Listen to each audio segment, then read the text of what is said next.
Well, hello and good morning, everybody. Thanks for being here. I guess it's afternoon some places. I guess it's evening others. So wherever you are, welcome. Thanks for being here.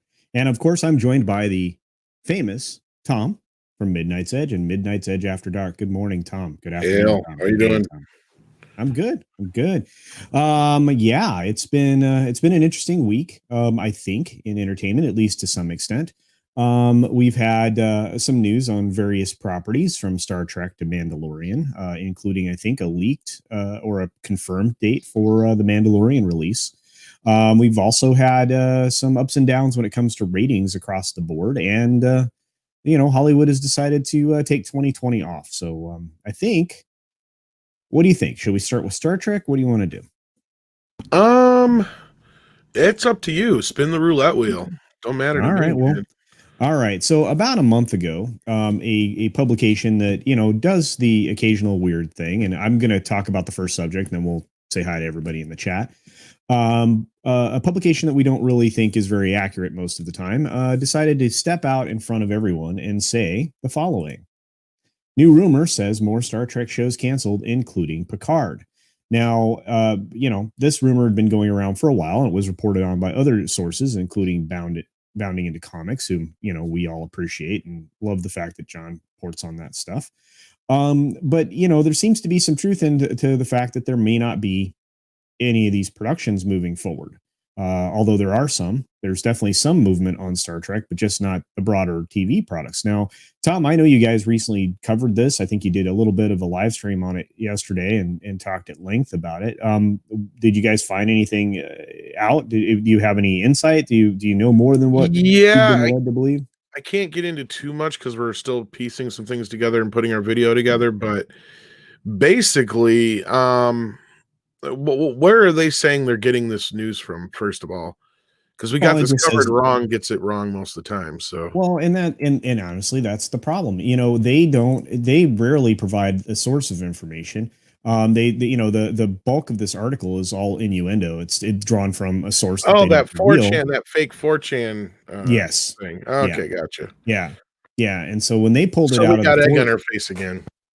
Yeah, they did. Exactly. Yeah, actually, in fact, that should be the name of their thing. But, this rumor didn't prove to be true because they were moving forward on some stuff. But at the same time, there are some things Star Trek related that are on hold. Now, I'm not sure that the reception of Star Trek Lower Decks led them to believe that they needed to develop even more Star Trek properties.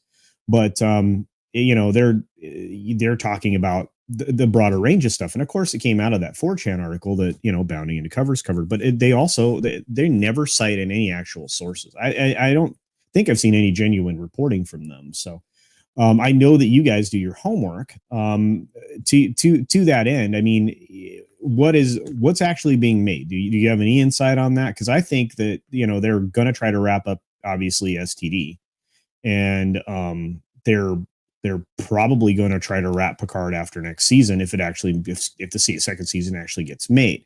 Other than Star Trek Lower Decks, which has found some limited success, and with the ratings that have come out for STD locally, where do you think this falls? Well, Picard is a situation where you have a lead actor who's a high risk factor in the current climate. So what we keep hearing is they can't get insurance for that production at all. Now, what you have here with that 4chan thing and this group of people who are trying to muddy the waters is a bunch of people tossing a bunch of shit out there, and they're trying to get a bunch of people like us with gotcha news, and all they're doing is making themselves look like idiots. Now, Star Trek Discovery Season 4 does go into production, according to IATSE, in just over a month. Okay. Which is odd that they're shoving that first instead of Strange New Worlds, which isn't set to go until February. But mind you, now, these are the only 2 Star Trek shows that are right now set to go into production. Picard, on the other hand, I'd have to find out more about, because that actually shoots in California, not Canada, like the other shows. Right. There is some other stuff going on out there. Kurtzman is like oddly absent from everything. But you've got idiots who are trying to just start a bunch of disinformation, and we got this covered, got themselves made to look like idiots twice yesterday on our show. And again, I don't know where their sources are. I don't know who they're talking to or why they're pretending that they're doing any good, because all they're doing is helping spread this disinformation. Well, and actually, we have a celebrity in amongst us, and Donald from Dollified is here in the chat, and he says, "Problem is, I would need to see the 4chan posting to make a decision. If it's a bunch of Keck, Kurtzman is gone, which I guess is a lol." So JJ is. It's another one of those things where they put the words like "this is fake" throughout the whole thing or whatever. They keep doing it. Yeah, and they're doing it to just try and catch like Doomcock and ourselves in a gotcha moment, when we call their bullshit out pretty easily. Well, it's not that hard to do. Yeah, that, and I don't know that a lot of people use 4chan as a source of information, although there was, substantial Star Wars rumors that were essentially beat for beat the film in 4chan, but I don't see a lot of those. I mean, there is some credibility to some people on there, but for the most part, you never know what you're getting there. It's such a mixed bag. So, we never use 4chan as a source. Like, we never, like, unless there's something we have to go with it, we'll never just use something like that as a source. Yeah. Like, that's where our latest Trek video has taken so long to put together. And these things do sometimes, because, we're waiting to hear from people. We're checking with sources. And I know we use anonymous sources just like we got this covered. But then again, we've also done plenty of interviews and have had people on the shows that I think speak to our reputation, as far as, we do obviously know people. Yeah. Your interviews alone are proof of that. But beyond that, I don't think we're comfortable. I think most of us aren't comfortable going with something unless we have 2 or 3 sources like a regular journalist might.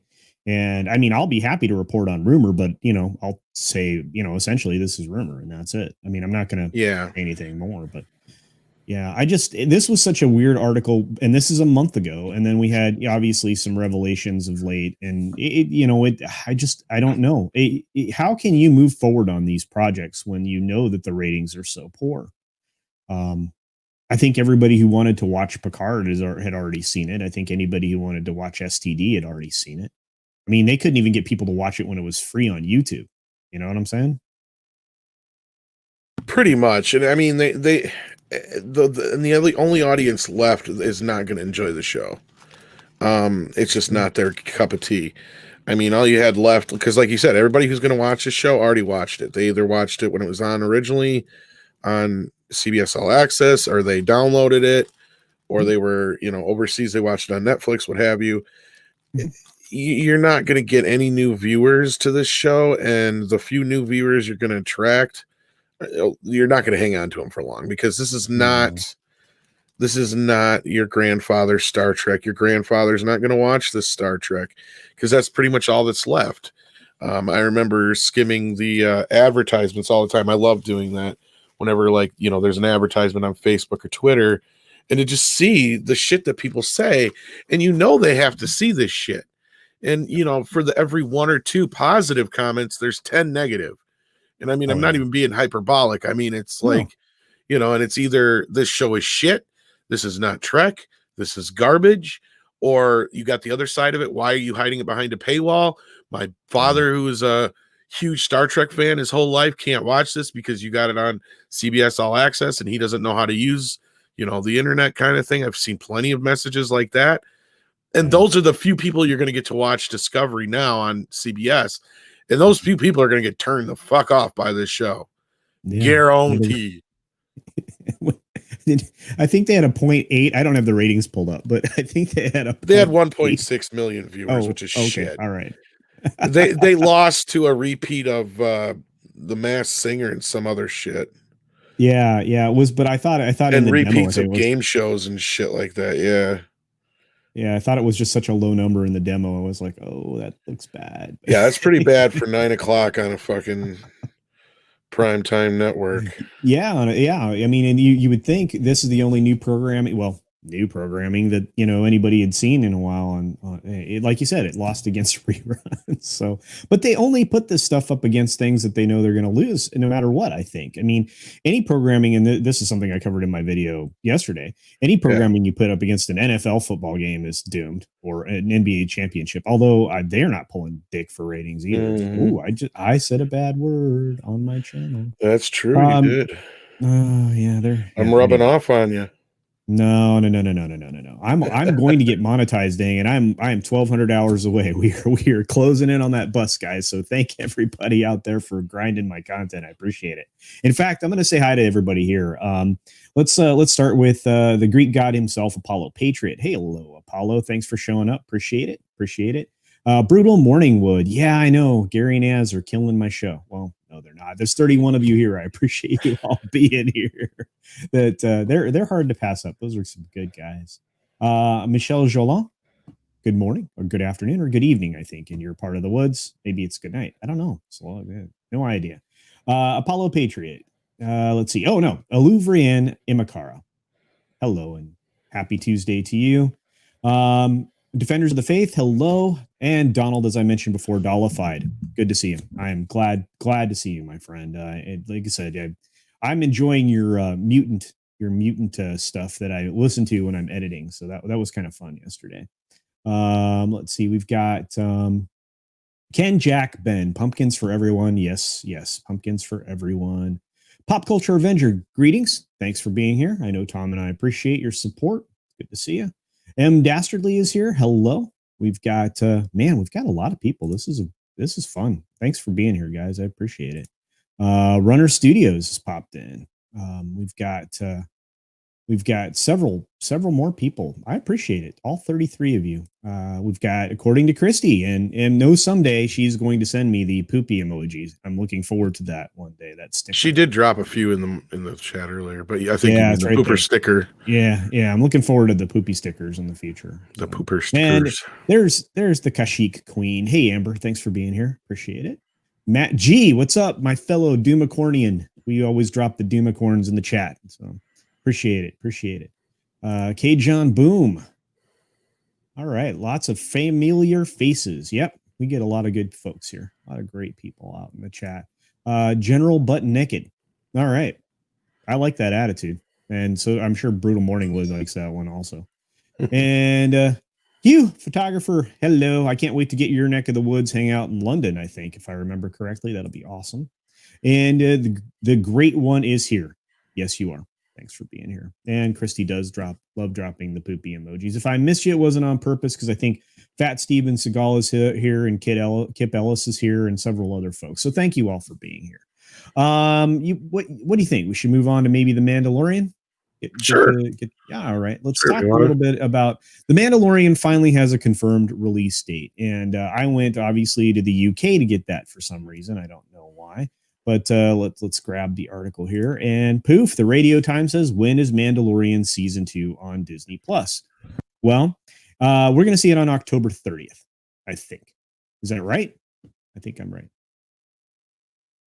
I'm pretty sure I'm right. I thought it started in the middle of the month, like 15th, but that's what I thought too, except that I pulled up, let me see if I can find it. I pulled up what the supposed release date was, and I keep coming up with October 30th. If I'm wrong, I'd be happy to be wrong, but that's not actually what Tech Radar says the same thing. So yeah, I'm pretty sure. So but I'm concerned, and I'm concerned because of some of the stuff I've heard, which I still need to reconfirm before I report it. And I'm actually going to do a video on it here starting next week, I hope. But we've known there's been some turmoil on the set, and I think we talked a little bit about it with the fact that perhaps with Pedro not being in the suit most of the time, he's going to be essentially a voice actor at this point. Mhm. And a lot of that seems to make a lot of sense. I mean, voices like your own and script doctors seem to make the most amount of sense when it comes to this, because here's a guy who has an up and coming career in the industry, both movies and television. In fact, mostly television, but some movies as well.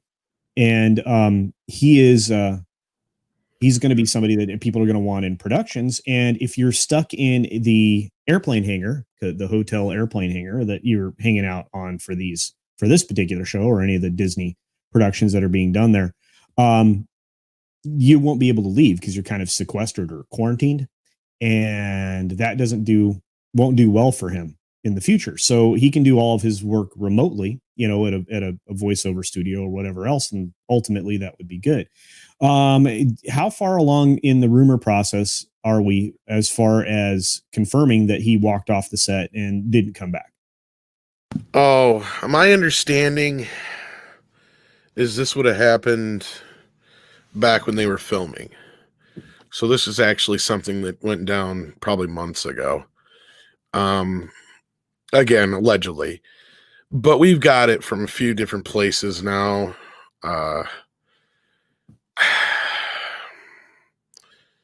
I think it happened. I think it did. I think pretty much the story we're hearing is fairly accurate. But again, that's just my assessment, my opinion. Well, it was one of those fights where your partner decides to leave the house and take a walk so that they, don't say something they can't take back. Well, I mean, the report we kept hearing more so was because we had an independent report from a trusted source, and then we had what our people said, and then what Doomcock said, and what Grace Randolph said. And the one thing that really was kind of different between what Grace said and what Doomcock said and what our independent source said, I have to actually kind of word that funny. I wouldn't even call it an independent source, but basically the difference is he didn't storm off. He was told to fucking leave. Like he was flat out fired. And the version that I heard on the other side had more to do with the excessive script changes, and who he went to talk to. Now, in the one version I heard, I didn't hear who exactly, but it sounded like it was somebody he shouldn't have been talking to. I was assuming it was Bob Iger, but now Doomcock's version says it was George Lucas himself, which I'm not even sure why. I have a hard time believing that, because I'm not sure what Pedro would feel like he would accomplish by talking to George. Yeah, he wouldn't have anything to gain. Yeah. I mean, George's influence on the set's nothing more than a consultant when he's there, and he's only been there a handful of times, so it's not like, I mean, between season 1 and season 2. So I'm just like, that doesn't make a lot of sense. And the only thing I'd even heard that was remotely like this is that it was very short lived, and they came to a different arrangement. So, but they did have to make structural changes to the show halfway through, and there were some reshoots. That's not baloney sausage. That's the truth. So, and that's the information that I have, but there are people that have broader knowledge of the other parts of things, than I do. So I always like to go back and find out what other people have heard, just to either confirm what I have heard or vice versa. But it has changed. The show changed structurally, which it was going to anyway. There's been a lot of pressure from inside Lucasfilm for them to change the show. Jon Favreau had kind of resisted that. You have to consider he's sitting down and writing these things a season at a time. And that's why we're already ready to go for season 3, by the way. So I don't know. Have you heard anything beyond that or no? No, just basically the same kind of stuff everybody else is hearing. There was a major shift midway through the season. We kind of heard it as a shift overall, which, I mean, but then again, nothing else on as far as Star Wars goes is really going on besides this. Yeah. So when you hear Star Wars, kind of just means this, I mean, I guess is the way I mean. Well, in this is how you know that Bob Iger still has the authority that he he's so, when he said that the buck stops here with Star Wars, he darn well meant it, because he said we're taking a break cinematically. Guess what? No films. So and the Obi-Wan thing is just such a hot mess. I don't think anybody even wants to talk about it. They do have 6 things. They do have 6 things going forward. I know that for sure. This is, this is, they had 9 or more. It depends on, how far you believe they've gone on the production side of things with some of these other projects. But you are going to get maybe not Leslie Headland's version of a female centric Star Wars series, but you're going to get it. So just keep that in mind. Be prepared. Let's see. Yeah, I'm sorry about that. Great one. That's a bummer. But you know what? There are a lot of people that get in their boat and find things. So that's all I'll say about that. Yeah. And this is, you know what, Hoon? This is exactly the thing that Tom was just saying. The Mandalorian's probably the only thing Star Wars and the only thing that has any common sense right now in the Disney empire. I can't disagree with that. Although I have to say that I'm looking forward to the WandaVision show. So I have various reasons for that. So, after that trailer that dropped late last week or this weekend or whatever it is, just a few days ago, that really inspired a lot of people. It had some ridiculous amount of traction. I think it had 27 million views in like 72 hours. Does that sound right, Tom? I think so. I haven't looked, to be honest. Yeah. I mean, I did like how the trailer got me more on board than I ever had been before. Yeah, that's for sure. Because this was one that was really not even on my radar. Like, I could care less. And then after seeing that trailer, it's like, oh, okay. And I'm more intrigued than I was already, having, gotten some insight early on. Again, we're going back. Most of the stuff that I had a lot of insight on goes back over a year ago now, because nothing's been made and nothing's moved forward, and I haven't seen anything new. It's insane. But that was one of the ones that I thought was going to be great, just based on some of the animatic stuff that I'd seen. So, but it'll be interesting. It's just going to be short. I mean, I don't think most people realize you're only going to get I think it's still confirmed at 6 episodes. I don't think they've stretched anything. So they did leave themselves some wiggle room at the end, but we'll see. You know what, Hoon, this is right. The greed and insecurity of actors are one of the wonders of the world, but it won't go away, so it must be dealt with. Yeah, I think, Tom, this actually leads into a bigger conversation. We're going to have less and less actual movie stars and television stars in the future. I think the cult of celebrity has been wearing thin with the population, especially of late. Well, the veil's been lifted a little bit. I mean, you have the situation where celebrities aren't as important when it comes down to it. I think they're learning that, and I think they're threatened and they're scared. They should be. Your cozy little I mean, they keep talking about white comfort and white privilege and all these things. They're the ones who are losing it. And they should be, rightfully so. I mean, and then they should quit pushing this bullshit off on us.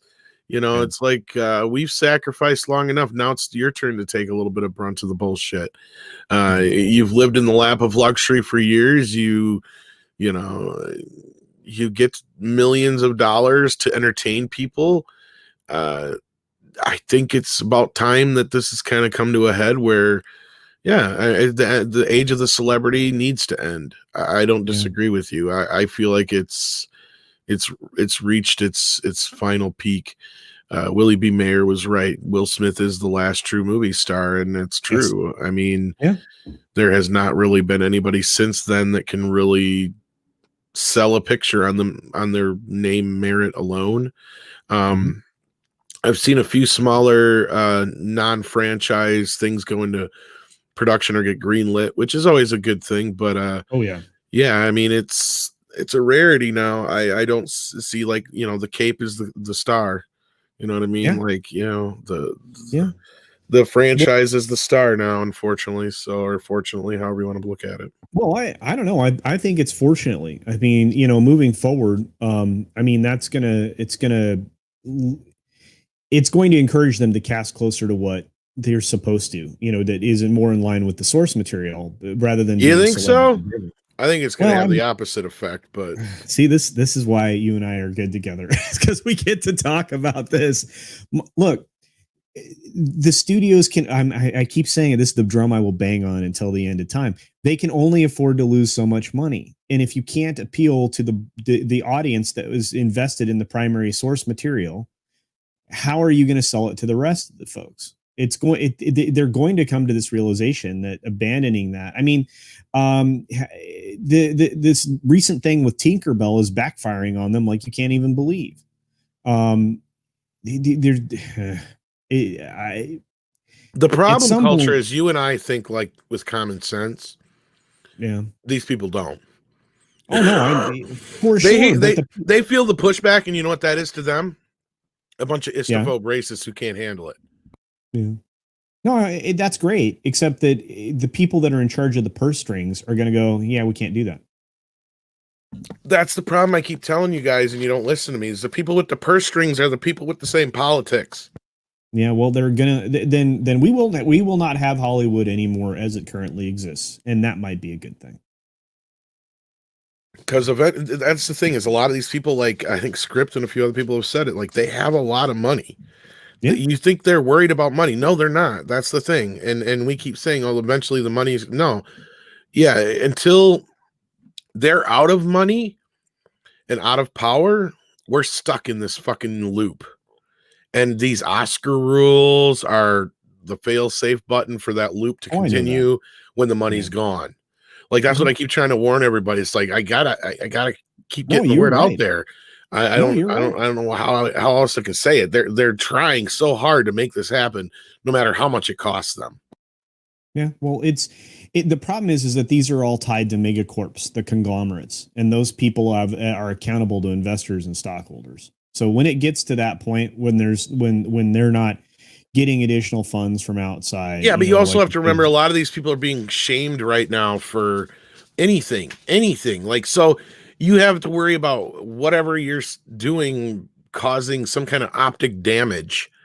Like a lot of these people now, don't get me wrong, I don't think a lot of them agree with this shit, or they're not as dumb as you and I think they are, but they also know that there's only bread. They're only gonna get their bread buttered if they do what they're supposed to do and say what they're supposed to say and follow the fucking, follow the whole cattle, and it's gonna keep going until, like you said, they run out of money. But they got a lot of money to run out of yet. There's a lot of crazy in Hollywood. Well, yeah. Well, there really is. You're absolutely right there. So, the great one, 6 episodes for WandaVision sounds good. Yeah, and I think it's the right number. I think it's because of the way there were a couple books. In fact, Willie Woodward joined us, and he was talking about the books that it's based around. That you can't go very far beyond that series with the concept. But like I said, they set themselves up or gave themselves wiggle room for a second season, although I don't think it'll get it. And I do want to say hello to Lady Mist. Hello, Lady Mist. Thanks for joining us today. Appreciate that. And Karen Prime. You weren't late. You're fashionable. Thanks for being here, Karen Prime. Well, like Willie says here, until someone from the outside comes and makes a load of money. Yeah, basically what we're going to need is we basically need like a comics gate for movies. Yeah, and television. Now we need an action film that's made on a budget independently. We need a sci-fi film that's made on a budget independently. We need a strikeout in each one of those categories that does a repeat of what the Joker did, I think, and to turn everybody's head around. Kind of, sort of, basically, yeah. Like, but it's. I think that's the future. Is the big push is going to be towards, you know what? Fuck you and your Hollywood bullshit.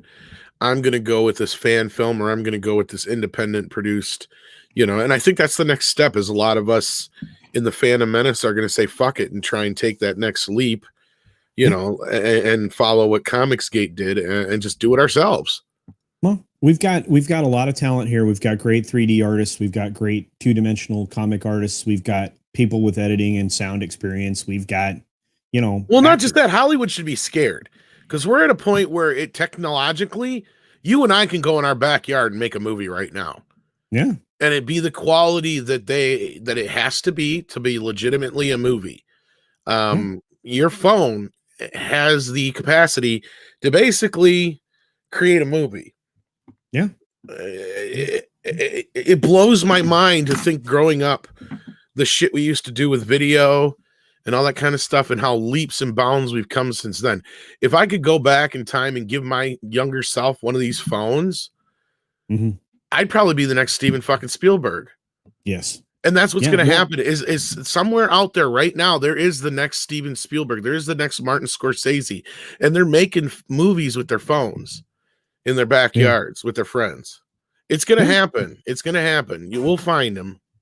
Well, and the best part is we're perfectly set up for it. YouTube, the internet, it's all perfectly, the elements are all there. The tools are all there. We just need the person to come use them. Yeah. No, absolutely. And we're seeing, actually, this is really funny that you mentioned this. I'm seeing stuff made by people's like nephews and young people. Like I'm like using stop motion stuff that's available for free with their phone, making Lego movies and stuff now for YouTube. I see I was able to do entire live streams while I was in Disney World, a few months ago, because I was trying to show people not to be afraid to go back to your life. Not to mention the fact that, I had an opportunity to do some really cool stuff while I was there. But at the same time, I was able to edit every video that I made while I was there, with the exception of like the intro and the exit that I do for my regular videos, which are, they're pre-recorded anyway. They were already on my phone. So when I was elsewhere, I was able to put together and add music and to an entire, video while I was gone. I don't see a barrier anymore. I think we're out of them. So I think you're 100% right. I think the next great movie maker is out there with their phone right now. I do. I can. Well, not only that, look at how Hollywood has to deal with shit right now. We have been doing that for the last however many years. Like, we already know how to work remotely. Yeah. Oh yeah, we've been doing it forever. That's what I'm saying. Like, all these things they're trying to adapt to, we already know how to do. So like eventually, like I said, we're all going to get together. It's all going to come together. And trust me, we've been talking about things. There's things going on in the background. You'd be surprised, what's going to come on the horizon, or you won't be surprised because you already kind of can figure. Like, we're going to start doing some things. You never know. There may be a movie that's produced, as a joint Indiegogo, Midnight's Edge, world-class bullshitters, Doomcock production. You never know. You never know what will happen next. But this is the place that we're going to start it from. And I think Comicsgate kind of set the precedent, if that's the way to put it. Like it really showed us the way to do it. If it wasn't for guys like I've compared guys like Ethan Van Sciver to like Stan Lee, and I don't feel bad about that at all. No, I feel like he's the one guy who's really kind of keeping comics going right now. He's the one genuine person who actually has comics' best interest at heart, and he's knocking it out the park. You may not agree with him politically, you may not agree with him personally, but you know what? The guy knows what he's doing. Yeah. And he's had almost unlimited success. Everything that he's been doing has been, has been advancing. The earnings, the revenue that he earns from every successive book, the launch campaign for each of the books is bigger and bigger every time. Everything he's doing. Plus, he supports so many other folks. Well, he's a pioneer. We're not even looking at it like that. Like, think about it. 50 years from now, when people look back at where comic books went from now, this moment is where it all kind of tailed off into like, they're going to go, yeah, it was like this for so long. And then this guy named Ethan Van Sciver came along and changed everything. Yeah. Kind of like how the guys in the late 60s and early 70s changed everything with Easy Rider and Godfather and Jaws. Like all these things came out of this, this new voice that the studios were bought up by all these companies. Like, we don't know how to make fucking movies. Here, kid, here's a couple $1 million. Go make me a movie and bring it back. And that's exactly what happened. So it's kind of like going to be the same kind of mentality here, but it's going to be more or less, we've got this entire community involved. Everybody's got their own talent. Everybody's got their own ability to add. And look at all the names we got in the chat right now. Nerd Cookies is somebody we know who's a Oh yeah. Willie, he's trying to get started. Dollfied is another one who's already in this stuff. I Oh mean, yeah. we're all part of this community, whether you're actually doing anything or not specifically, involved, even people like, Toxic Man Flu, I see in the chat all the time, Deviant Mhm. Porg, not to Yeah. just throw out names, but I mean, it's legit. I mean, Matt G is another supporter of all these channels I see. Yeah. I mean, look at like what they're doing over there. It's obviously what we should be doing for a platform for television shows and movies and shit. I mean, it's going to get there. I think so. I think that's the next plateau. That's the next step. That's our next goal. Yeah, and I'm on board. If anybody approaches me right now, I would be like, okay, what do you need to get this to make this happen? Because like you, we have everybody we need. We just need to get together and do it. I think, but I'm invested in everybody else. I don't know if that's obvious, but I am. I'm invested in everybody. No, in and this I think we community. all are, and I think that's the greatest part about this system. And I think that's where the Phantom Menace.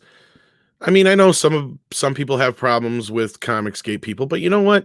I feel like we really look up to them in a lot of ways because we know what we want to do, but we haven't been able to get there quite yet. And I mean, there's people who are starting to take those first steps. Don't get me wrong, Yeah. but we look at somebody like Ethan and what he's accomplished to this point. It's like, yeah, that's what we need to do.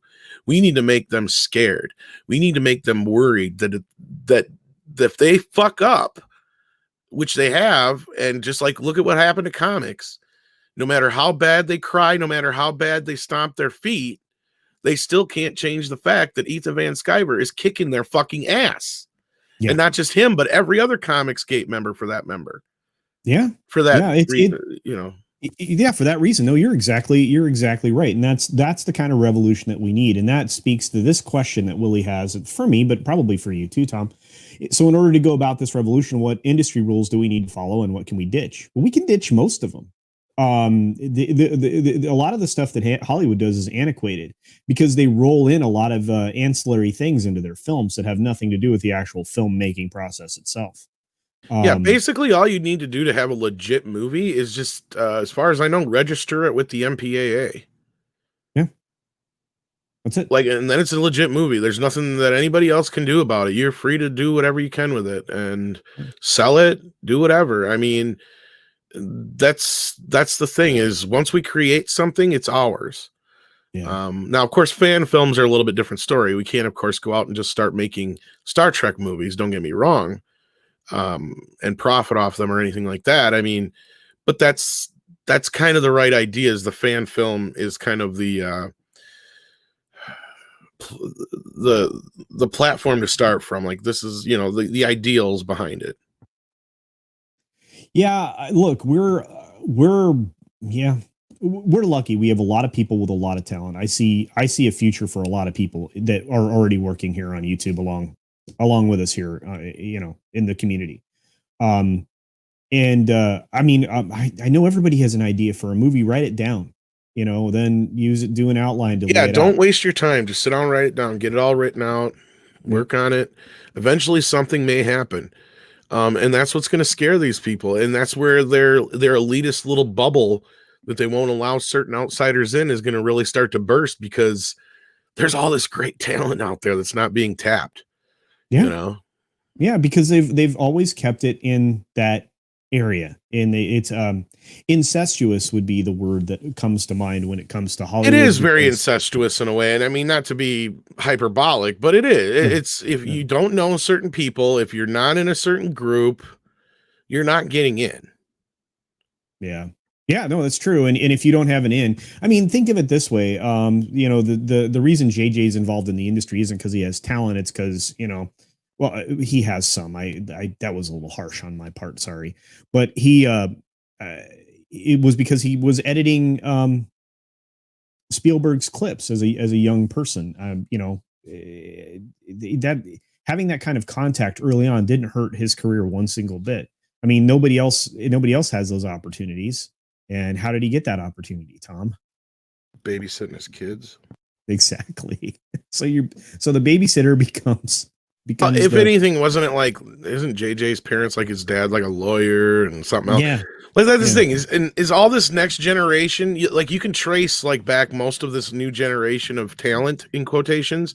They always have somebody who's in the industry.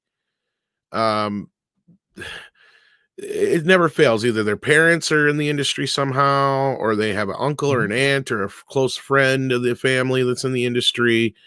It's all kept pretty well as a tight knit group. Yeah, and we're and unlike them, I mean, we're a community that brings everybody in. Doesn't matter if you agree with us completely or not, or even at all. I mean, there are plenty of people in the Fandom Menace that have it out. In fact, we have Fandom Menace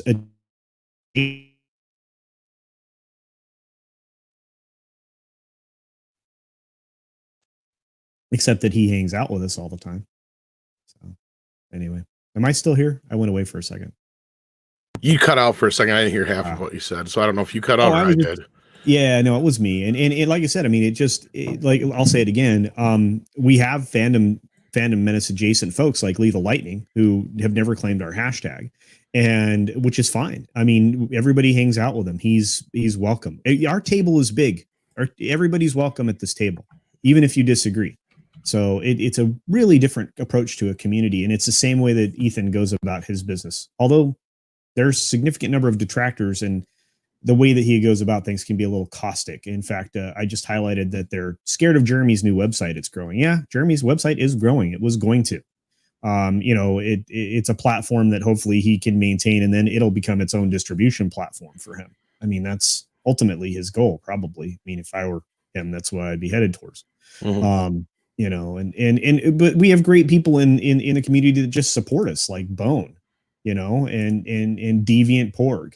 And here is a creator, here is a movie maker, here's somebody that writes, directs, produces, and acts in Rebecca Gold. Ian, thanks for showing up today. I really appreciate it. And you should do a Doctor Who fan film. It'll be better than any Doctor Who we've gotten recently. Wouldn't be that hard, my friend. I'd even say take it a step further. Take your idea and spin it into something original. Yeah. Because then that way you have something that you can shop around. Fan films are great, and they can show people what kind of talent you have. But the problem is with fan films is somebody else owns that property. The IP. Yeah. Yeah. And Star Trek has made it very difficult to do that. And Disney is not very fan friendly like Lucas was when it comes to that kind of stuff. So I see the fan film kind of going away after a while, because here's the problem we have, just like the whole thing that started this whole conversation to begin with, is when you have people who can make things that are just as good or better for a couple of bucks, a donut and a popsicle stick in their backyard, compared to what Hollywood's spending millions upon millions of dollars on, don't think they ain't going to come cracking down on some really good fan films. I mean, look at what happened to that Darth Vader fan film recently. Look at, it was ancillary bullshit. Oh, it was the music. It wasn't us. Bullshit. You still had your part in it, I'm sure. I mean, like, they don't like that. They don't like the competition. They don't like people showing them up. So it's not going to take too long for that to happen. Yeah, and look at the fan production of Star Trek that Vic Mignogna wrote and produced and acted in and everything else. Because Wes and I do that watch party. Great example, yeah. I mean, they made 11 episodes, I think, for $800,000.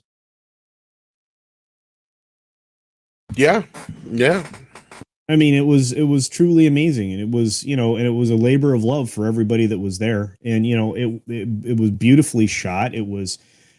Truly honored the original content, and I felt like an extension of the original series, even though all the actors were different. It was truly incredible, and I enjoyed it. But and there are other Star Trek things, but that's the problem, is they crack down on that, and they aren't willing to license out something that competes with and destroys their own products. And that would be the thing that somebody like Kurtzman wouldn't want to have happen, is to have a fan production kick the crap out of the stuff that he's making. But it does anyway. I mean, even all the old stuff, he can't hold a candle to it.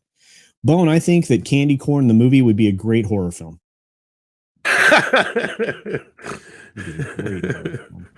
I'm so far behind in the chat, guys. I saw so many of you come in. Nerd Cookies, it is great to see you. Makini 90, Princess Rennie is here. Rennie A.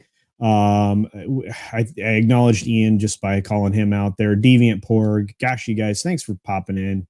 M Dastardly, Bone, of course. Bone's awesome. Bone's everywhere, even at work. So thanks for being here, Bone. And of course, the great Toxic Man Flu, who supports everybody in the community. Yeah, it's just absolutely amazing. So we've always been consumers. It's time to produce. Thank you, Donald.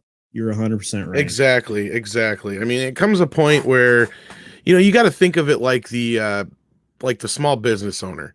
Generally a small business owner springs up from frustration because they can't get something or do something right in their area, or they just can't seem to find whatever it is, service or need to be filled.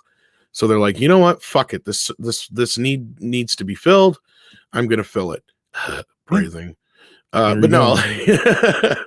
But no, it's really true. I feel like that's going to be the next step. Now, again, it's going to take a little bit to get everybody on board, and sure, there's going to be some stuff that's going to come out that isn't probably the best, but it's going to take a learning curve.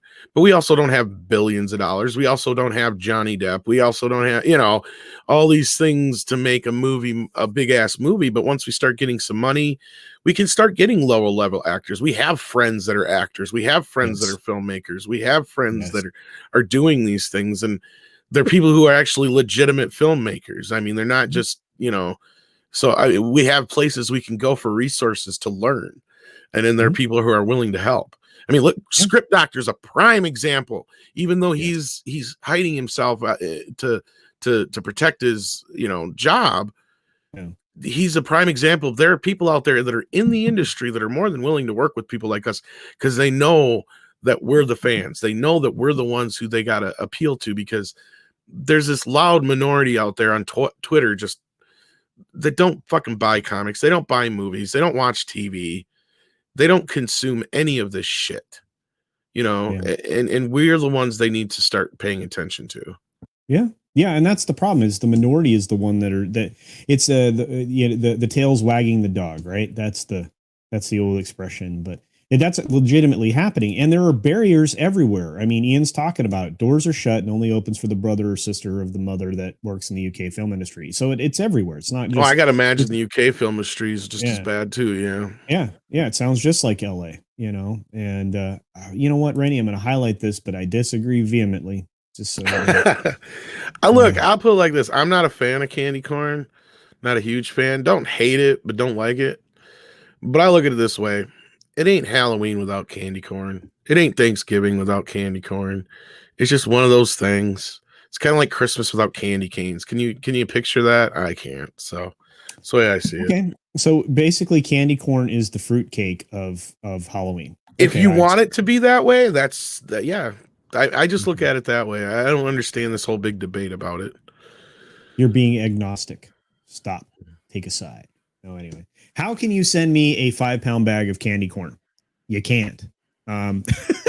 The boss is making me get a P.O. box. So that'll be happening very shortly. I got one. Nobody sends me shit. I'm gonna send you some stuff. I got a few things that we're gonna, but we don't have enough stuff yet to do a show on. Like, we've gotten more stuff from people who want us to just review their stuff, and it's like we've never reviewed a book before. Ooh. Well, that's not true. Andre did recently review the Dune books, but not without a good reason and stuff. But I'm reviewing this book. This is Kai. Well, there's like somebody sent us something that's like completely unrelated to anything we touch on. So I'm just like, okay. I love reading people's stuff. It makes me really, really I would love to get a vibrator Dolphi, because nobody sends me anything good. It's always something I get. A lot of it I feel like is just from solicitors. But yeah, what's your other topic you wanted to jump on here? Let's get back on topic. No, this was a beautiful conversation talking about the community making things. Let's just say hi to some other folks that joined us late. We've got Shellbach in here, obviously Princess Rennie, who wants to send me candy corn. I have no interest in. We've got Terry Rose. Hey, Terry. We've got Diablo Dame. Good afternoon to you. Of course, I already mentioned Matt G. Matt G wants to give coffee to everybody, I guess. I don't know. Willie, of course, we mentioned. Runner, we mentioned. Biggles is here. Is used for torturing children, and it works great. That's absolutely true. Agree with that. Yeah, you know what, Dollified, if you can do that, I know that it would get would be entertaining. Willie, I don't expect anybody to send me anything, but I would rather somebody send me like a letter, a personal letter, than just solicit shit for me to review. I mean, and not only that, it's nobody I've ever talked to before. It's not stuff we really get into. So it's people just randomly picking up our P.O. box and just sending us stuff thinking we'll review it for them and giving them a boost on Amazon or whatever. YouTuber Gift Squad. Assemble. It's not even like sci-fi or genre stuff either. It's like one of them was some self-help book, like, kind of thing. And it's just like, I don't understand why we're being sent this, but okay. Like I would love to get just even letters.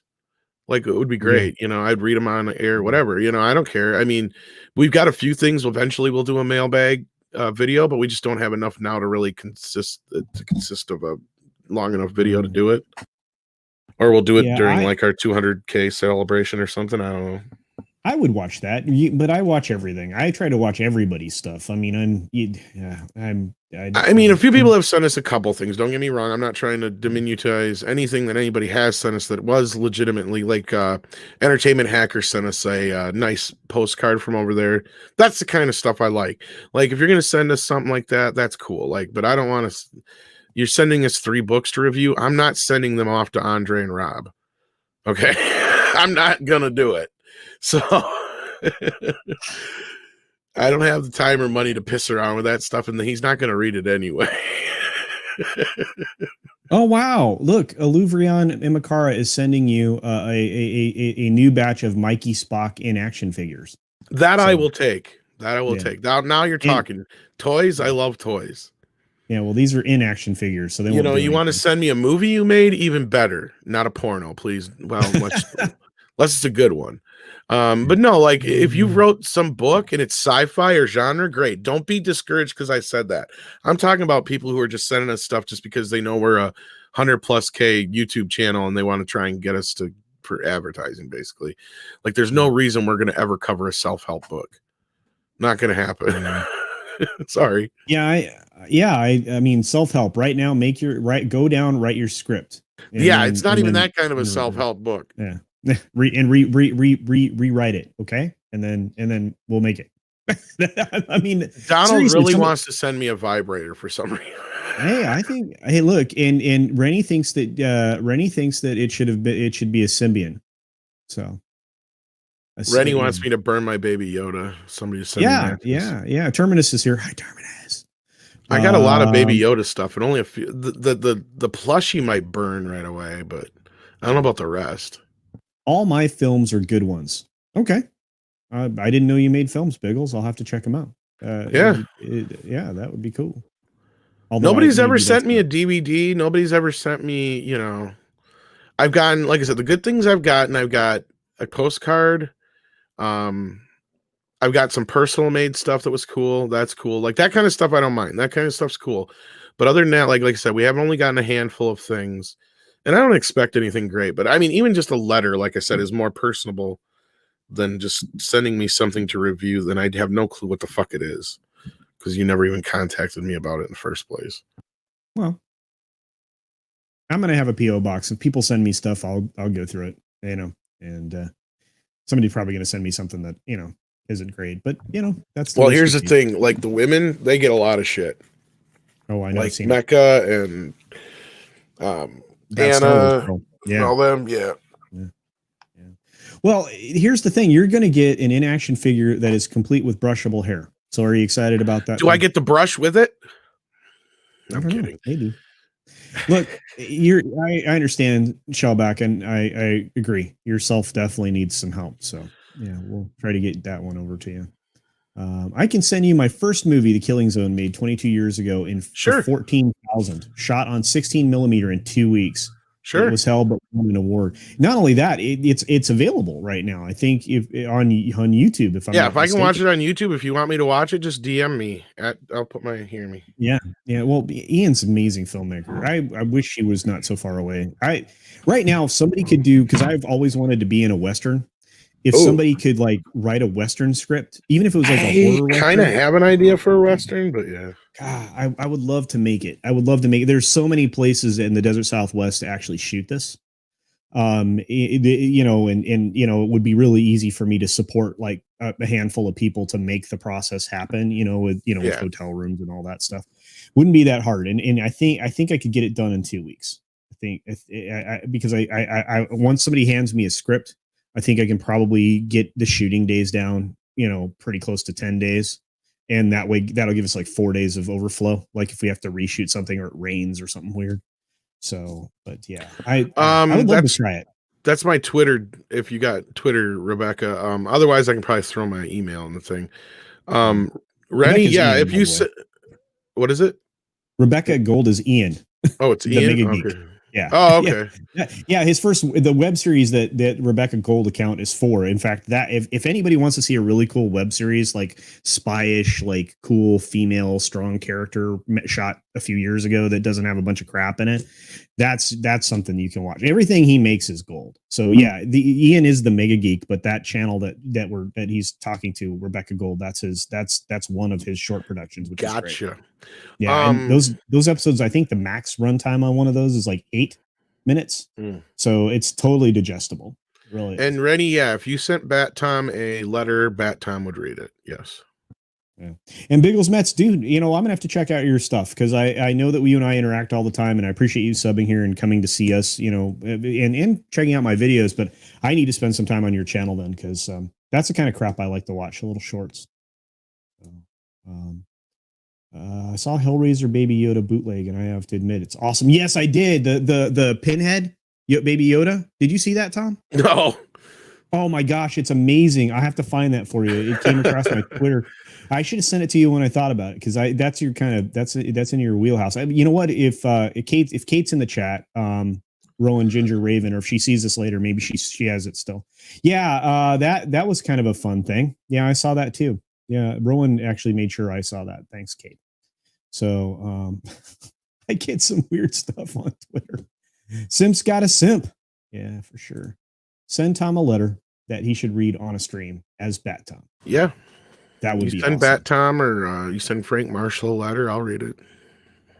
Dude, Frank Marshall last night was so great. Willie's stream of doom last night, guys. Funny stuff. There was like 8 minutes where Willie couldn't get a word in because we were all off the hook. It was insane. It was really great. It was a lot of fun. Just Mikey Spock scowling at you. So you're gonna have to have your own brush for the inaction figure, Tom.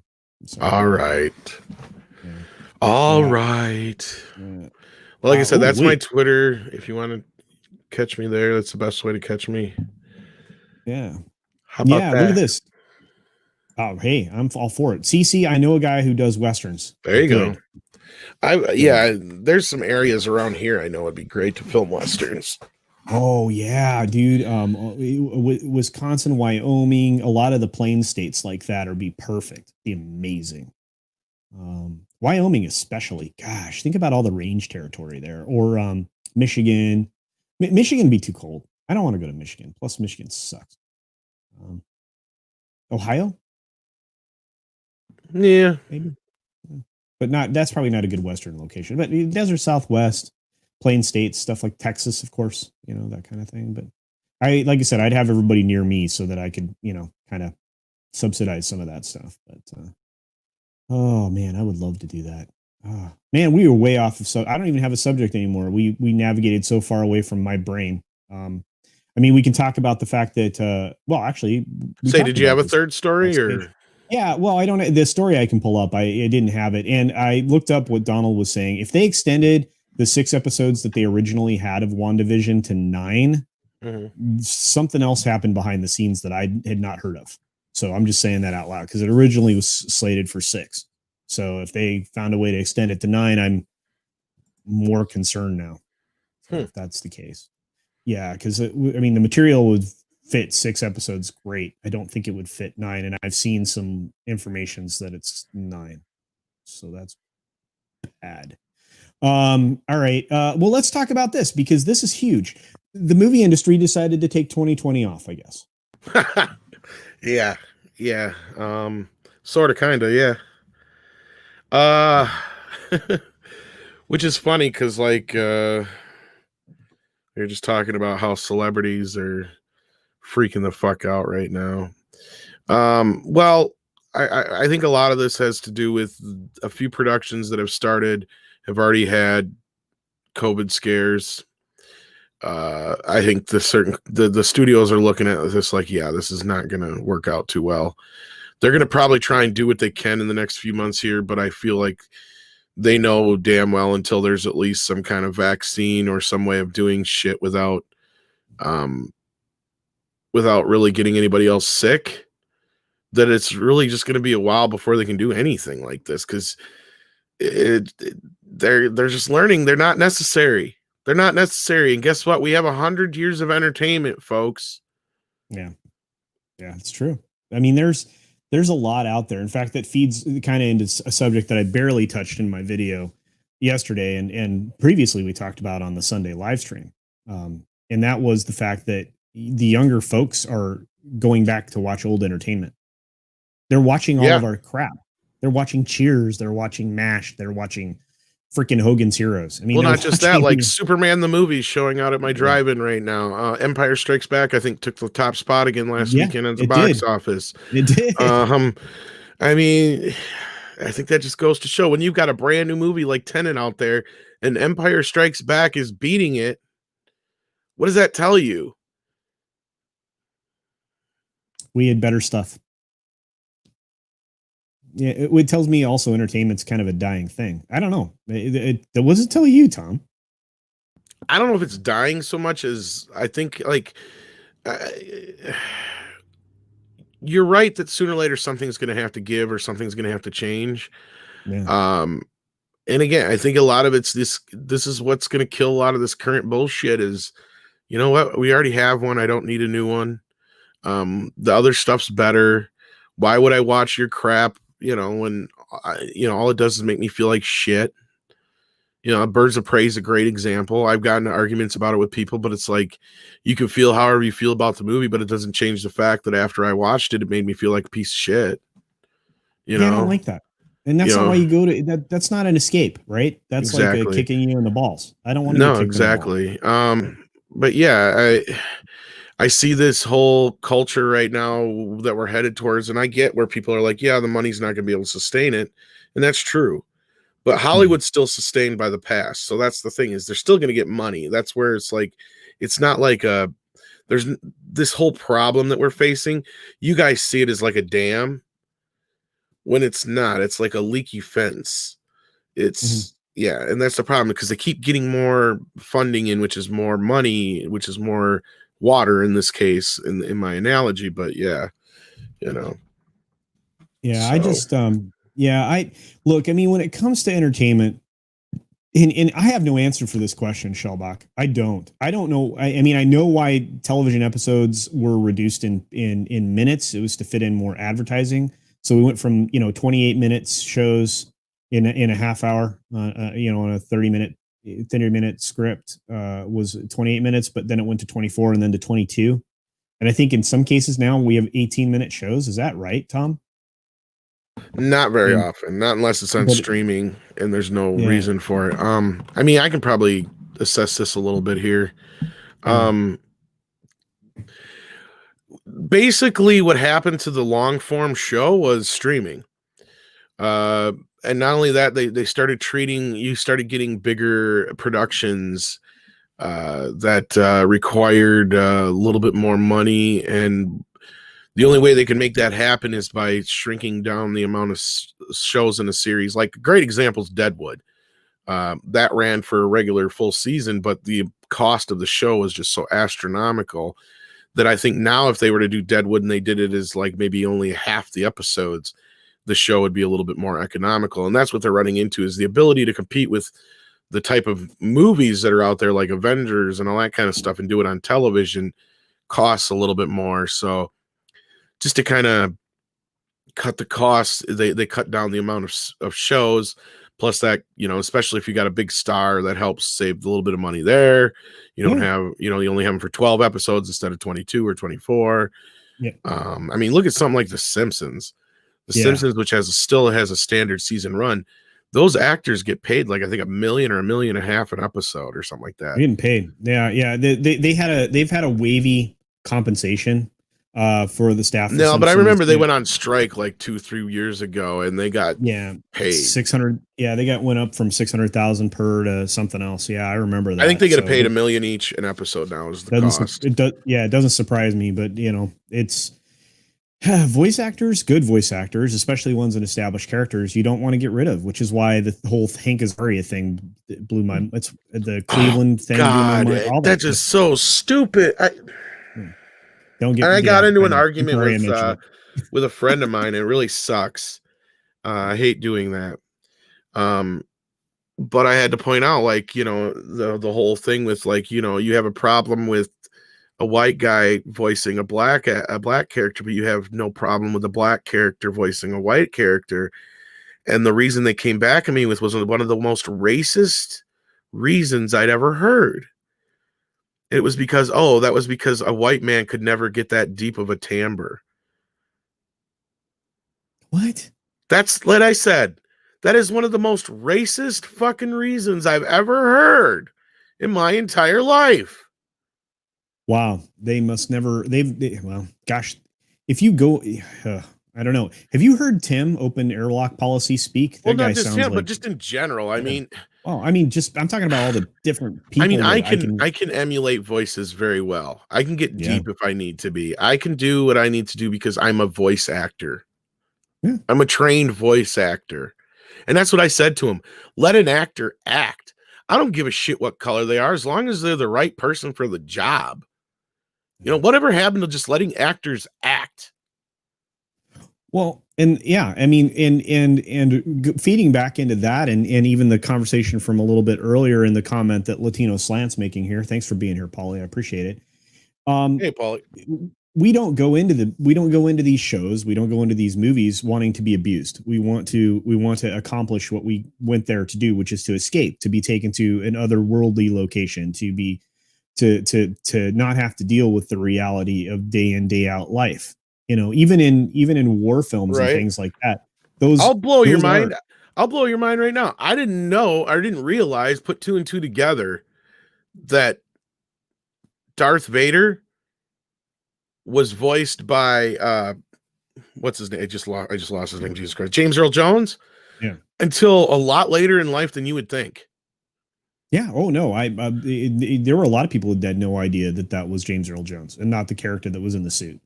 Of course, I just never. It wasn't like I just never put the two together. I think it was probably, when was it? To think. I wasn't made aware of who he was until Starlight Express. I'd seen him in different films and things, but I didn't know. I didn't never connect his name and his voice and anything else until they released Starlight Express. Well, no, it was much longer than last year, Matt G. But I want to say I was either in my, late, like 8, 9, 10, if not maybe even early teens. It was before the special editions, but I had seen him in enough stuff that I'm like, wait a minute. Like, and it just clicked, kind of thing. Yeah. And yeah, it's just one of those things where you just don't think about it because it doesn't fucking matter. Same thing with Shredder. Most people had no clue that Uncle Phil is the voice of Shredder. Yeah. And he did a great job. What a great character. Oh my gosh. That's crazy. Because they sound nothing alike. Why? Because he's a great voice actor. Look, Terminus, Empire Strikes Back is a 40th anniversary. So I think that's why you're seeing it in theaters, a re-release by Disney. That's part of it. The other thing, you're seeing a lot of classic films being released. I know the pattern. I figured out the pattern. It's whatever's got a 4K master. Oh, well, that makes sense because then they can just okay. Yeah, that makes sense. Have you not noticed every goddamn thing that's getting re-released has a 4K master now? Superman, Batman, Empire Strikes Back, the other Superman. I just said that. Never mind. Goonies. That's the one I was trying to think of. Gremlins was another one that just got. They all have 4K masters. Beetlejuice just got a 4K master. Like all these movies they're showing in theaters right now just got 4K masters. So yeah, if anything, this is helping us get those. And here's the thing, which is a good thing because Empire Strikes Back deserves an original release on a 4K. That would be nice, but no, this is that 4K master from back when Lucas did it. But yeah, Anyway, Runner's right though. You went to Tenet for escapism and you got it. Sure, you just didn't hear half the dialogue, so that's all right though. You know what though? At least you guys are arguing. I haven't seen the movie yet, but I mean, at least that's all I've heard. I've never heard anybody say anything about the movie other than they didn't like it. They liked it. The dialogue was a problem. This was a problem. Film. I didn't hear anybody say the movie was woke. I didn't hear anybody say that the movie suffered from this kind of a problem or that kind of problem. So, like, that's a plus. Sound editing, sound mix, sound production, bad. But that's again not uncommon with his stuff. I don't know what it is. He's got to have a problem with hearing. I mean, because he's is it that or is he trying to hide things on purpose? Like, I mean, that's what I haven't seen the movie yet, so I don't understand the context of it. I don't know. And I was corrected. I was under the impression that in any Atmos environment, you still have all of the dialogue coming out of the center channel, even in the IMAX production. Pretty much in any mix, period. Yeah. Even back to the old 2.0 surround mixes, it was coded so that the audio for the voice would come out of the center. Yeah.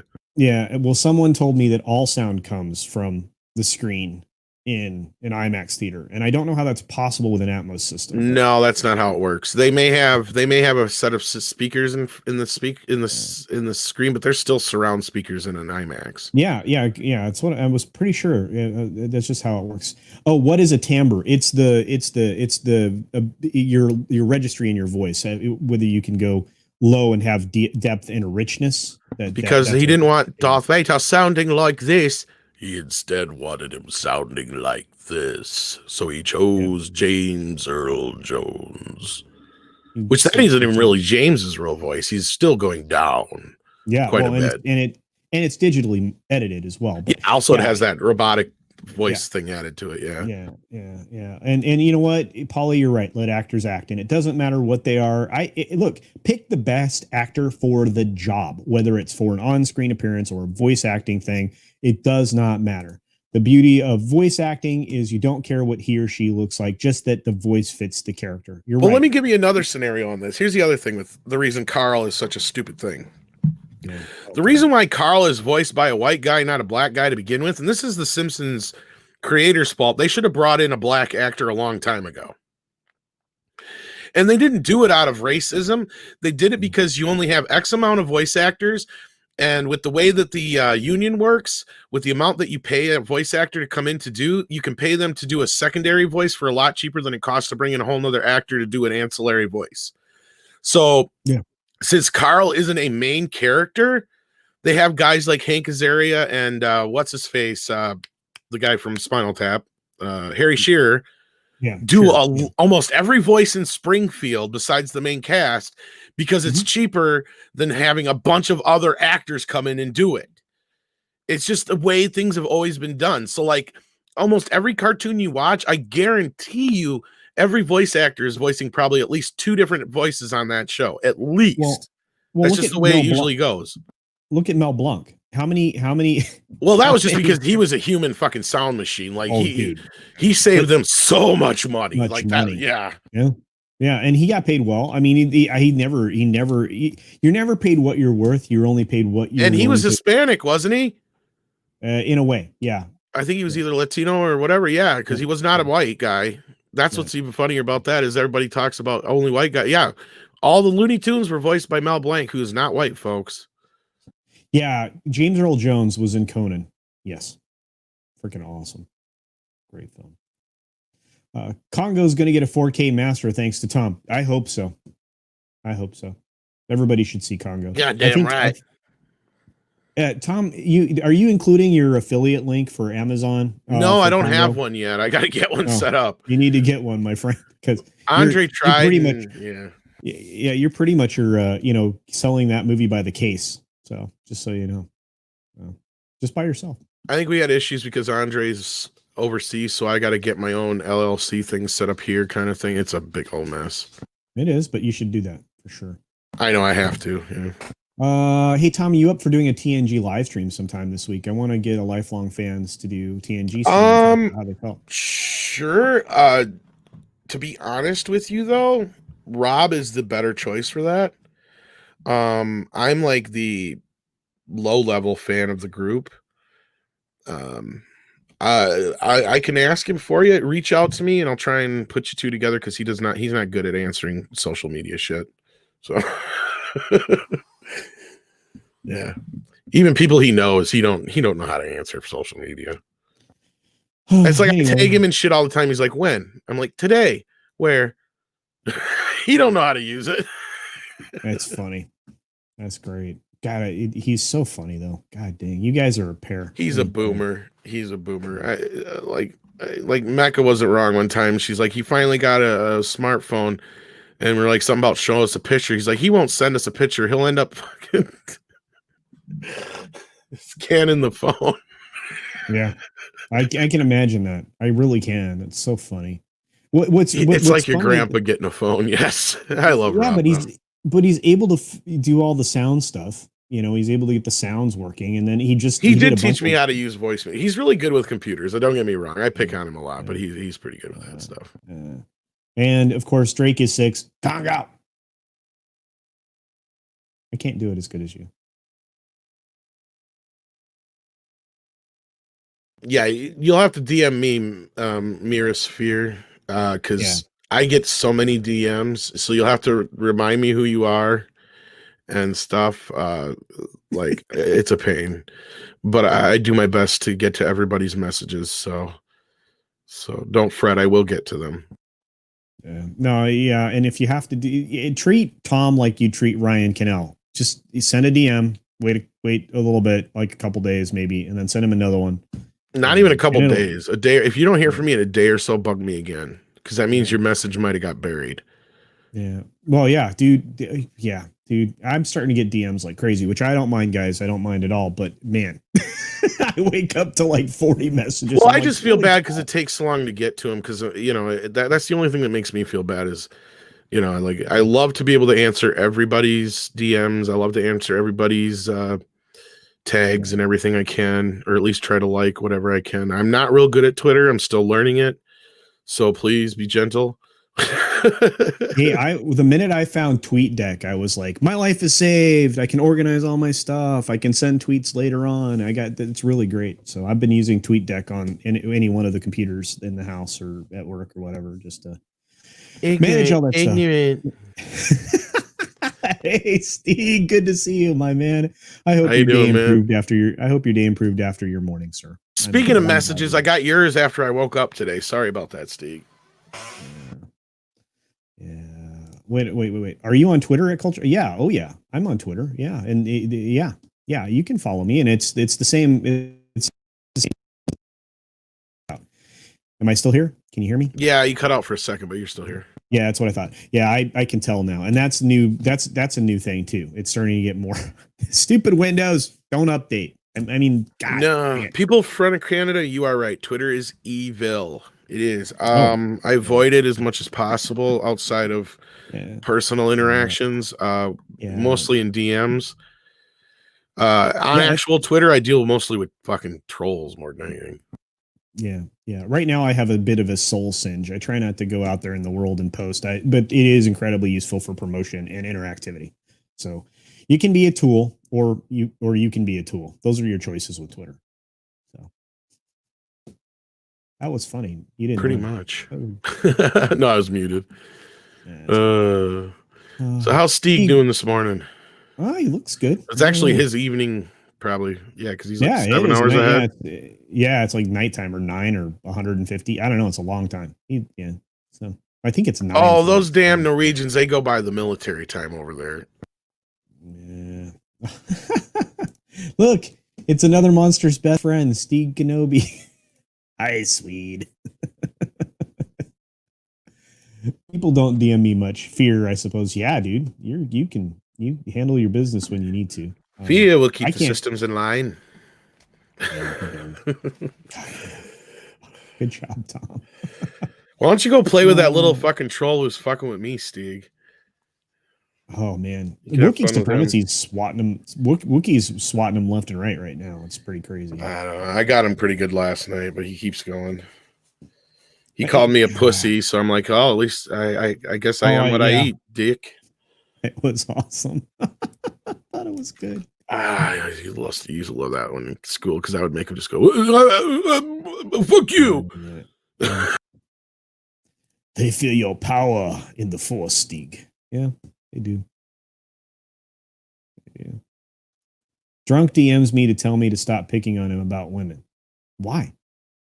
He uses women, not in a bad way, not like, in a toxic way, but it gets him a lot of traffic. It works out well for him. I have to figure out how to do that. I have no game. So I've seen you. Hack the I've seen your mainframe.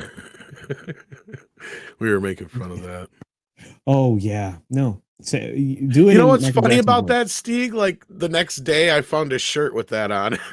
A hacker shirt. It's like hack the mainframe and hack the.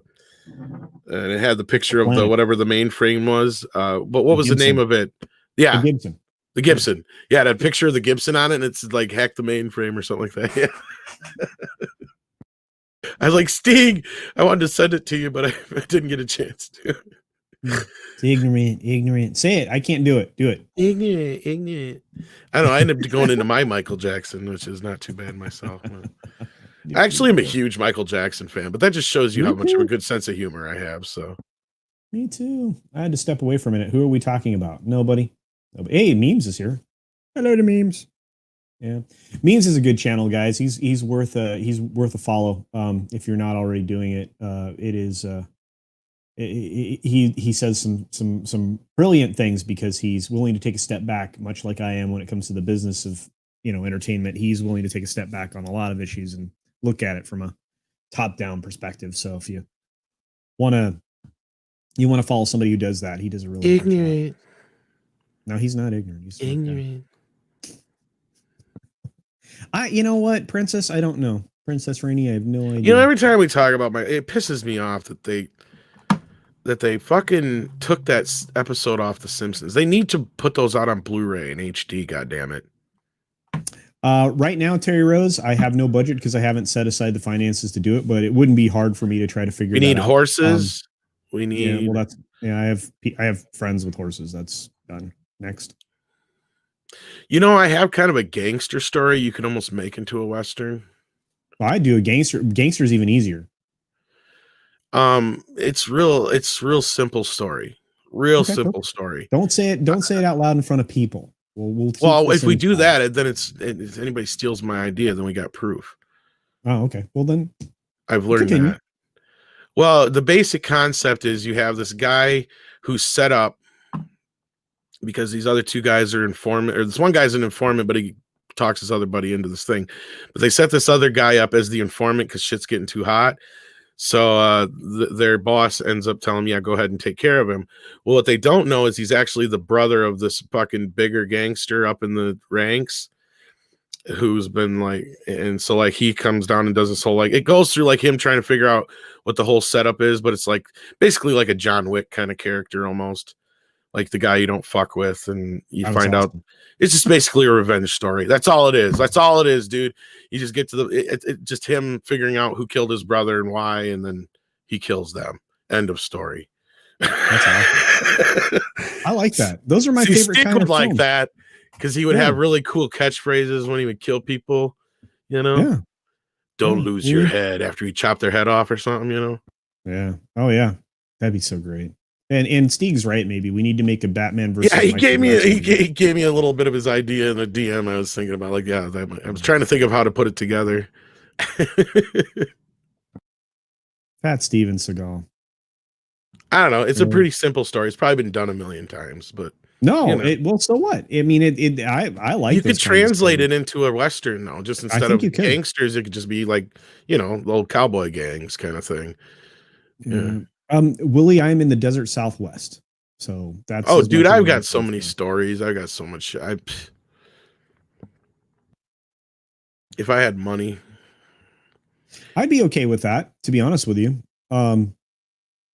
see, that's the what thing. Purpose would it serve? Yeah, if it serves the story, it doesn't. It doesn't matter. That's the thing. I don't really care. Yeah, the Alphabet film would praise the film as stunning and brave. Maybe. Like you said, if it serves the film, it doesn't matter. This is the problem with entertainment now. If it serves in the telling of the story, if that's what the story, if that's primarily your element of your story, if the film or the project can't exist without that element, that's when that's effective and that's when it should be utilized. It shouldn't be something that's inserted later. See, Stieg knows plot. Guy pissed, then he kills them. Exactly. And here, I got to write this down. Impale guy with deer head says, buck up. Oh, wait. Thank you, Brutal Wallingwood. Thank you. Actually, that'd be great. Like, I'm going to have Stieg do a rewrite afterwards. Like, just go through it and go like, okay, well, how's he killing this guy? Okay, he's got to say this. Then Stieg will know what to say. Somebody did a massive GFM. What is that? I don't know what that is. I don't know what a GFM is either. Yeah, TFM. Oh, the Phantom Menace. Yeah, but that's okay. Let him. I mean, yeah, that's fine. Let them. That's advertisement. When I hear the word controversy, I hear the word attention. Because here's what we're gonna do. We're gonna make like 2 or 3 like serious projects, and then like that 4th or 5th project is seriously just gonna be a big fuck you to all those people. It's gonna be full of every. Yeah, it's just gonna be full of every last thing that will piss them off. It will make Blazing Saddles look tame. Yeah, that would be great. And that's important. I'm sorry. I believe in parody and satire. Exactly. GFM is GoFundMe. That's what it is. Oh yeah. Oh well. I'm up for a big old GFM then. Yeah. Oh wait, Steven, is that for your GFM? Wait a minute. Did I miss it? Oh my gosh. Okay, cool. Let's see. Do you guys think we need new people to create new IPs? Yes, all the time. All the time. There's a lot of stuff that's public domain too. Oh yeah, we can adapt a lot of the stuff that was written centuries ago easily. Yeah. Well, I think even some Sherlock stories are public domain now and stuff like that. I mean, I know things like Robin Hood and all that kind of crap are. So yeah, I mean, there's all kinds of stuff to pull from. You know, it doesn't necessarily have to be brand new IPs, but again, it can be just a new take, a new version, a new whatever. You know, there you go. I don't know. I like Buck Up a little better. You're gonna have to work on that, Stieg. It's still pretty good. Well, we could record it both ways, see what played better with an audience. So is Stieg saying we got to get Arnold Schwarzenegger to play the old guy? No, but we could just use. You killed my brother, you son of a bitch. Well, this is the other thing. I think you have somebody act it straight, and then you dub them with somebody else. I heard you were the dirty bastard that had my brother killed. Now I'm going to kill you. Yeah. And I'm not going to do it quickly. Yeah. Mirrorsphere is working on a new IP. Mirrorsphere is a great creator. That's going to be awesome to see. I can't wait for that book. It'll have Arnold Schwarzenegger and his brother will be played by Danny DeVito. That would be awesome. It's like a remaking of Twins, only not. Like Tom's Basement with female soccer team hostages. That's public domain. Exactly. That's a joke I stole from Red Letter Media anyway, but yeah. Yes, I would like. Yes, we've been talking about that. I know you came in a little late, Lord Vader, but that's part of this. The middle of the stream, we got off on a tangent talking about like trying to do our own stuff, or not just trying, but actually moving forward on that. Some of the ideas that people have had. So. They've been trying to make Twins 2 for a while, actually, Rennie. It's actually called Triplets. They find out they have a third brother. That's a trilemma. Played by Eddie Murphy. Yeah, the entire library of Sherlock is public domain. Yeah, there's a certain point. Okay, so I didn't know if all of them were or not, but okay. Yeah. What do you call a deer with no eyes? No eye deer. Wow, Terminus. Wow. Oh wait, somebody tagged me in a video. Oh, cool. I hope it's like a time. I hope it's like a time lapse of like the drawing you did for me. Oh, by the way, I'm going to start doing something with that. So we're going to have to get into the color stuff here soon. Can hit up Axel Braun for funding and cost. Yeah, no kidding, dude. His costumes are tight. I mean, I know that the actors and actresses don't wear them long, but they look great. So, yeah. Wow, I'm way behind on the chat. Is that just me? Yeah. Must just be you. I've been keeping up with it pretty well. Lord Vader, absolutely. Thank you, jerk face. Unless I'm only got the one up here. I got the other one in the background here. Maybe that's why. Okay. All right. That's probably it's a little slow, but not too bad. Over the time of this pandemic, I've thought of an idea and I'm writing out. Perfect. That's exactly what we were talking about. It. Write it down. That's my lazy ass needs to start doing is start writing shit down. Yeah. Damn, no notification. Late hails. Thanks for being here, Man of War. Yeah, a lot of people didn't get the note, but that's okay. You can watch the replay. This is a good stream, Tom. Thank you for being here, my friend. I knew sure. Wasn't there a third topic you wanted to get to, or did we just yeah, we started to dive into it. It's just the entire slate of Marvel getting canceled. Yeah, I know. But that's what I was saying. I mean, Hollywood decided to cancel the whole year. They took 2020 off. It's like a snow day, but not a good one. Look at that shirt. Oh, this one. I got a lot of these Brady Bunch shirts. Oh, I love that so much. Yeah, I got a lot of those. I love it so much. Oh, Sadie's behind you. Yeah. Anyway, so yeah, I'm telling you right now, they canceled the whole slate. Basically, they said, you know what, we're not going to bother releasing it. That caused everybody else to do the same thing. It's reactionary because I figured that was what was going to happen. Yeah. But they poked their head out. They poked their head out, and it didn't go well. You know, they looked at Tenet as like the canary in the coal mine and went, no, thank you.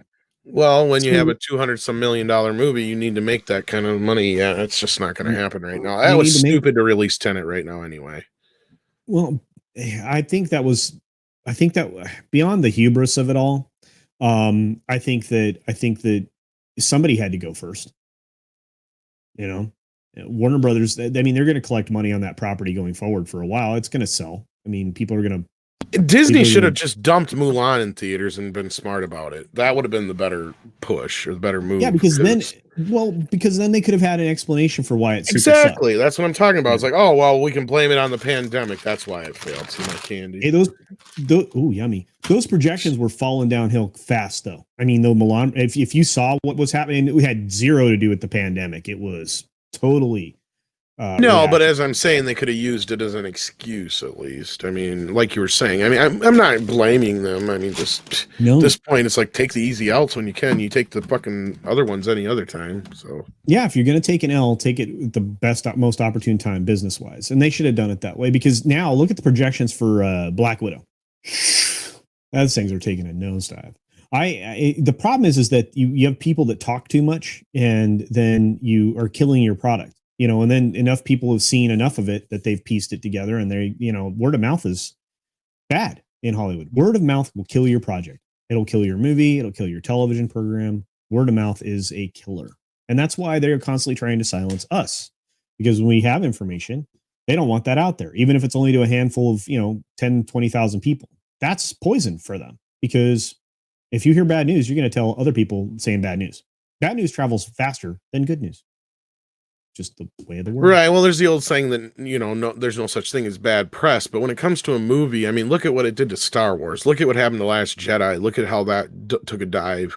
Look at things like Batman v Superman. I'm sure there's a few other examples we can think of that had a kind of a bit of a, strong push out the gate. But then once word of mouth got around, they just went, So, I mean, that's what Andre's whole post-mortem videos are always all about, or how they just even are non-starters for pretty much, as far as that goes. Yeah. Well, think about it this way. If had Disney not presented Captain Marvel as something you had to see to make sense of the following movie, they would have not gotten the revenue generated that it did, because it wasn't a standout film. Well, they weren't stupid. They knew what they were doing. No, it's just disingenuous. That's kind of stuff always bothers me. So, no, I completely agree, and it's sad. It's just it's business, man, and you know it. As far as this goes, as soon as Disney made their move, I knew that everybody was going to probably follow suit. I knew it was just a matter of time. Same thing with the Oscar business. Same thing with everything else. As Disney or Universal or Warner, if one of them makes a move, the rest of them are going to follow. Usually, they have to. They have to. Not only that, I mean, it changes the entire calendar, the release calendar, and they all want to target their movies for when they are going to be competing with the biggest, hottest property. So since Disney controlled, or I don't know how you want to phrase that, the biggest, hottest properties, or have for quite some time. Nobody wants to be the next movie that's in the theater at the same time. They don't want any part of that. They want a 2-week gap at least. So, I don't know. We'll see. But Black Eternals is, I am really not happy about the Rainbow Collection that we're going to get out of that. But I mean, that property has been poisoned. I knowing full well what's going on there, but The Eternals? yeah, very unhappy. I'm not worried about it. The Eternals is one of those things, they want to fuck that up. That's their problem. They had a chance to do something like Guardians of the Galaxy. I mean, I'm not saying make it a comedy, but I mean, you've proven to the people that you can make something entertaining that nobody's ever heard of before. I mean, that's what I love about Guardians of the Galaxy, and I keep boasting those two movies so highly above the rest is because look what they were able to do with a couple of nobody. I mean, these characters might as well have been original IPs. Yeah, because those two movies have very, very little connection with the MCU. The two Guardians films. You know, of course, they're part in the Infinity Saga. That's different. But I mean, like, as far as their two films on their own, you can watch those two movies, not see any of the Marvel movies that come before, not see any of the Marvel movies that come in between or after, and still get a great entertainment package and just Guardians of the Galaxy 1 and 2, and hopefully 3 when it comes along. But I have a problem. I have a feeling 3 is going to be a bit of a different monster because 3 is going to have to be a sequel more of Endgame and Infinity War than it is of Guardians 2. But my point still is sound that, you know, the fact that nobody knows what a Groot was when they came out with that thing, it could have been anything. It could have been anything. It didn't have to be a Marvel property. It was just the fact that it was the right thing at the right time. People wanted something like Star Wars, and they got it in Guardians of the Galaxy, not Star Wars. Yeah, no, absolutely. And I agree with you wholeheartedly on every single one of those things, including the fact that I'm worried about 3. But you know what? Memes of Destruction is right. 2020's best movie was Sonic. I can't. I'd go with Bill and Ted or Bad Boys 3 over Sonic, but it was a good movie. It was. You mean in the theaters? In the theaters. All right. Yeah, I was gonna say depending on how. Well, even Bill and Ted played in theaters, so that's true. Bad Boys 3 was a hell of a lot better than it had the right to be. I don't know if you had a chance to see it. I've seen parts of it. I sometimes I get my stuff in odd ways, but let's just put it in those terms. Tom has good candy. He avoids candy. I got too much candy. That's my problem. I shouldn't be eating candy. Ooh, don't do it. Don't do it. What concentration camp endorsements don't sit well with your paying too much customers? Yeah, no, go on. That was Mulan reference for sure. Candy corn is too damn sweet. Yeah, I don't eat sweets, so it doesn't really matter. Disney has people who come after websites. I can't go into it, but it has happened. Oh, absolutely. Oh, I'm sure. Yeah, they come after everything. They don't just go after websites. They go after everybody. They're litigious as fuck. Yeah. Eternals is going to be a hot mess. There's no doubt about it. No doubt about it. Well, they have the chance to surprise us. That's the thing, and that was what I meant with Guardians of the Galaxy. It's something we don't know. So you have every opportunity in the world to surprise us with it, and it doesn't sound like they're going to do that. Well, Lord Vader is, you know, even if the Pandagon was Returnal's most likely going to flop. I'm, you know what? I'm afraid that that's true. But that again, a lot of that just comes out of what I've heard.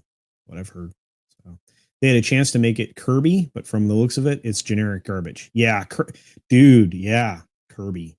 Man.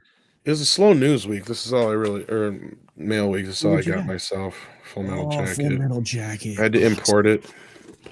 I love that film. I love that film. Did you see the thumbnail from the game stream on Sunday? I was over on Ords' channel for the gaming stream. Yeah, they cut out the scene where they're kneeling down and you know, right about the time the line is smells like napalm in the morning comes out. It's really cool. So it's me and that's isn't that Apocalypse Now? Oh yeah, I'm sorry, Apocalypse Now. God dang it, yeah. That's all right. I get that crap confused. That's all right. I'm old. We all are. Now you're laughing at me. Well, you're not that much older than I am, you know. That's true. Candy corn makes good garnish on cupcakes. Maybe just don't eat it. I mean, you don't eat the candles on the birthday cake, right? Oh, okay. It's just marshmallow sugar and corn syrup, ain't it? It used to be honey. When candy corn was good, it was made with honey. No, Terminus Est. I'm not a fan of Peeps. I'm not a peeping Tom. I fucking hate Peeps, actually. I'm not a big fan of marshmallows in general. Yeah, and not only that, I mean, I watched somebody eat one the other day and they had to go off of the stream afterwards. That's how bad Peeps are. Peeps will kill you. You know, the author of the Florida Man graphic novel? Mm-hmm. He came on a stream on Lorena's channel. We were doing our regular Sunday Florida Man stream. Or Welcome to Florida stream, I should say. And he was on there, and for five backers, he said he'd eat one of these really old stale Peeps, and it was terrible, and I felt very bad. Yeah, that might not have been why he had to run, but that was what I surmised. People are disgusting. I concur. I don't like circus peanuts either. Fucking hate those things. Oh, it tastes like. But I don't deny anybody. Like, here's the thing with like the whole candy corn thing. Like, again, I'm not a huge fan, but to me, it's like one of those things. I would never want to take that away from somebody. I wouldn't want anybody to take, certain things away from me. So I don't know. Yeah. I just don't see the point in debating it. It's fun. I get it, but everybody has now derailed my live streams the last 3 times with this stupid candy corn stuff. So I'm going to put my foot down, guys. It was a thing last year too. It's going to be a thing every year. Then the next thing is Die Hard as a Christmas movie kind of thing. Oh, yeah. Wes, you did. It was Wes's fault. He did bribe the Florida Man to eat a 40-year-old Peep. Yeah, and I backed the heck out of that book. I'm getting the metal lunchbox. I'm pretty excited. Blech. Yeah.